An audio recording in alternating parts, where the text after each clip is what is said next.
E hoje, nesse vídeo, a gente vai falar sobre a nova queda de braço entre os presidentes das maiores nações do continente americano, né?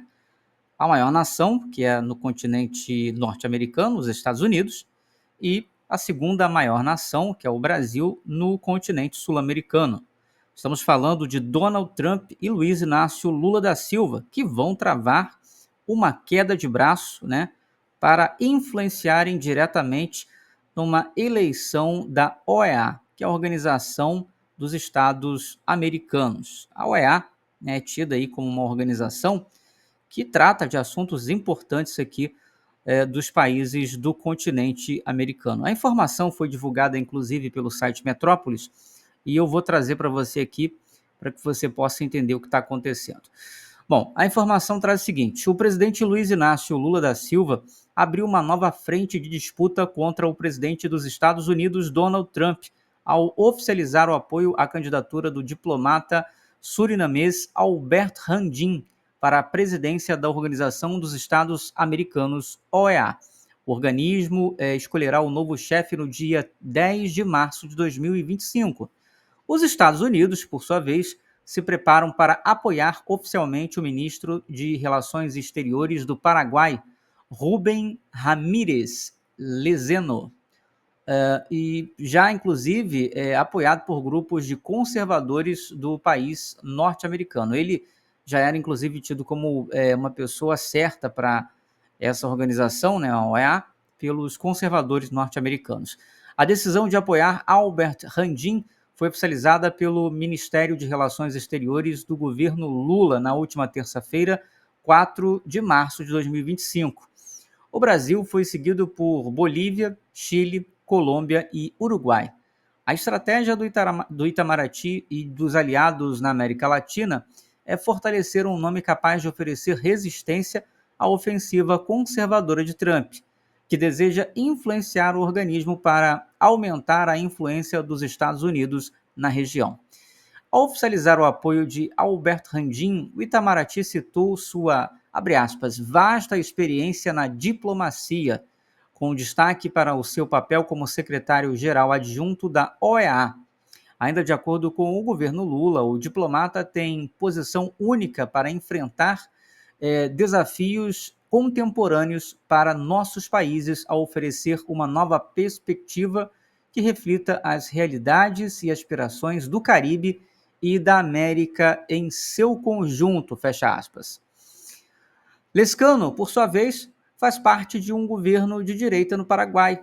Ele é o ministro de Relações Exteriores do presidente Santiago Pena, do Partido Colorado. O diplomata, que representa um presidente conservador, esteve com Donald Trump em novembro do ano passado, na residência do então presidente eleito em Mar-a-Lago, de acordo com a própria diplomacia paraguaia. Eles concordaram em avançar na agenda bilateral, fortalecer as relações e promover o desenvolvimento econômico em ambos os países. Os países signatários são teoricamente obrigados a seguir determinações da Corte de Direitos Humanos, mas isso não é necessariamente o que acontece. Apesar de decisões desse órgão produzirem repercussões internacionais e também internas.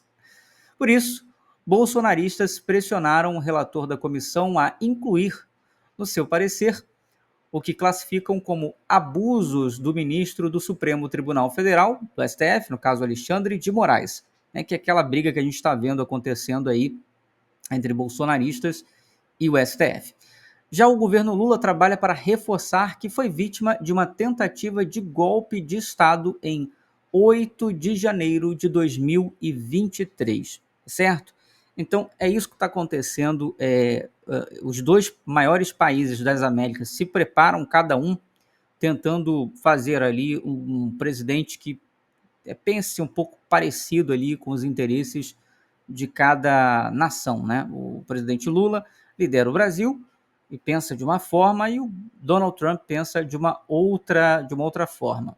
Agora é interessante frisar o seguinte: a temperatura esquentou bastante depois também do último discurso que o Donald Trump deu no Congresso americano, né, em que citou o Brasil e disse que taxaria o Brasil. Esse discurso foi feito aí no dia 5 de fevereiro, aliás, perdão, dia 5 de março, agora aí depois do carnaval, e ele disse o seguinte: ele disse que vai taxar o Brasil, a Europa, a China e o Canadá, como ele já havia ameaçado, no caso Canadá e México, aí suspendeu essas taxações, mas agora ele disse que também vai taxar o Brasil e que um dos próximos países, né, nessa rodada de tarifaço será o Brasil. Então, a gente está vendo aí o aquecimento, né, desse relacionamento entre os dois maiores países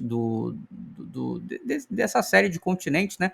Porque não é só um continente, nós temos a América do Sul, a América Central e a América do Norte, formando, né, as Américas. Na verdade, nós pertencemos à América. E esses dois gigantes, né, se enfrentam nesse cenário político conturbado que o Trump está propondo ao mundo todo, né? Não só ao Brasil, mas também aos seus vizinhos, como Canadá e México, que parecem que serão um dos mais afetados nessa questão dessas tarifas. Porque, por exemplo, a economia do México ela é muito dependente do mercado americano, né? Então, eles não têm uma indústria tão forte quanto a do Brasil, que precisa ser reativada, precisa investir mais na indústria brasileira, mas pelo menos o Brasil tem uma indústria com uma certa autonomia, coisa que no México é um pouco mais difícil, né? O Canadá não, o Canadá tem uma trajetória e uma indústria muito mais forte do que a mexicana, mas tem também uma economia muito integrada aos Estados Unidos, o que complica bastante nessa questão aí desse tarifaço do Trump. Vamos ver como é que as coisas vão se comportar de agora em diante, tá certo? Gostaria de te agradecer por ficar aqui no vídeo. Até o próximo e fui!